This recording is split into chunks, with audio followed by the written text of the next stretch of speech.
Tigana Zureta, moi la Yalola. Ozonga ou bien Ozana Noa pendant quelques temps. Ok. Voilà, mon kitani à papa, oui, m'a vu beaucoup le vanille, tout ça, donc, la s'appelle comme on a. Ouais. Ok.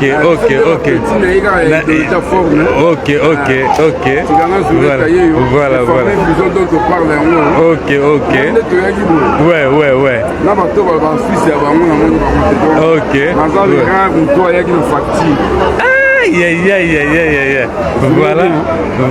Voilà. C'est combien?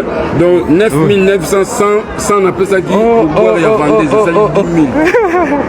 Le fameux blouson. Tout ça, on a Kim Kardashian, na Cardi B. Balenciaga. Na Oversize, on a 4. Oversize, rappeur américain, Cardi B, na Kim Kardashian. Ok. Balenciaga. Otiga mamba réseaux sociaux, hein? Otiga. C'est la sous émission, hein? Ok.